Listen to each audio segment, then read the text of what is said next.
Hey, this is country music artist Cam, and this is Verified Faithful, presented by Levi.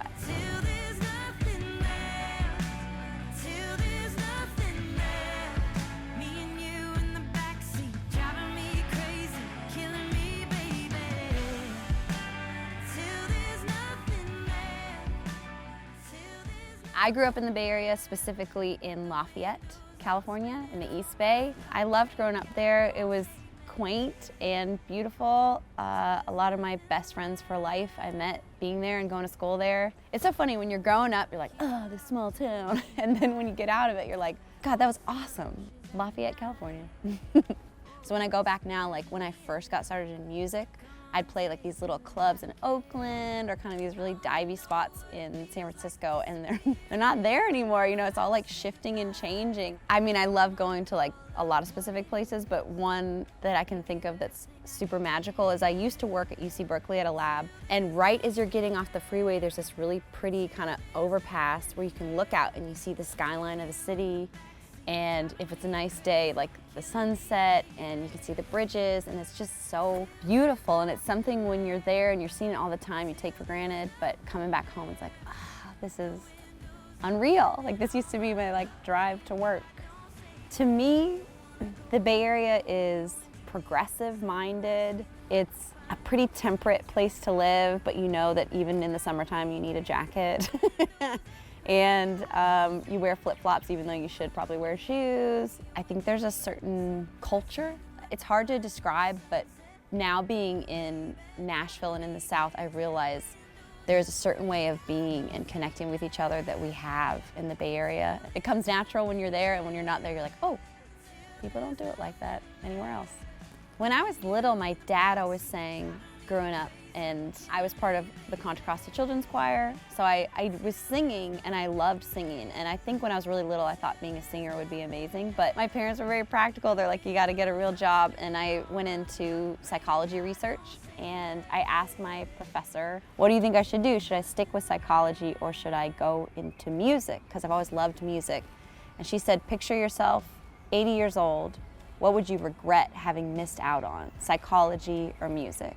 It made it real clear, just do it.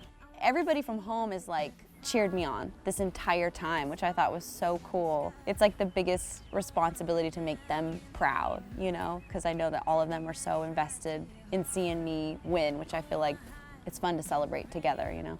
I decided to move to Nashville because I got offered a publishing deal, which is, as a songwriter, kind of like your most secure job offer you could get. Literally from Oakland, packed up all this stuff, put my air mattress and everything I owned, which was like not a lot of things. My parents drove me across country, and that was not actually the big break. Basically, my entire Bay Area community like chipped in so I could make a record from start, almost like to finish, like 90%. Burning House was on that, and we went in to Sony and showed him the record, and he was singing along to the chorus of Burning House. By the time we got, you know, like midway through the song, he was like already in. I grew up in the heyday of the 49ers, so like if you weren't a Niners fan in the 90s, like something was probably wrong with you, because it was like the best. Merton Hanks was like my favorite, mostly because his like he did the end zone dance and like that chicken dance thing, you know? I mean, that was like, as a kid, that was it. We'd like watch the games at the house. It was a big deal.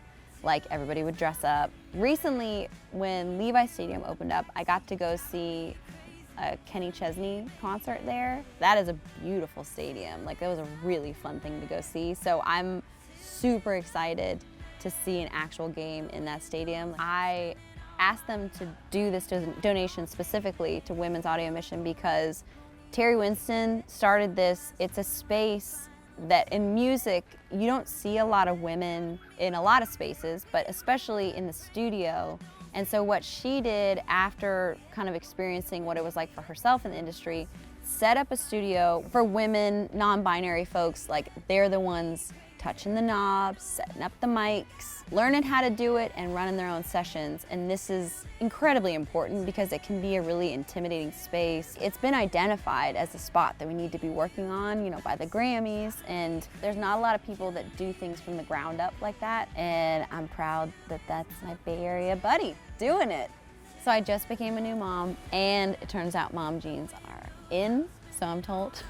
So I love the rib cage jeans from Levi's. They're like so comfy. Like, I'm not really into like endorsing things unless I actually enjoy them, which I feel like is kind of a Bay Area value principle. And I actually like these jeans, so we're doing it.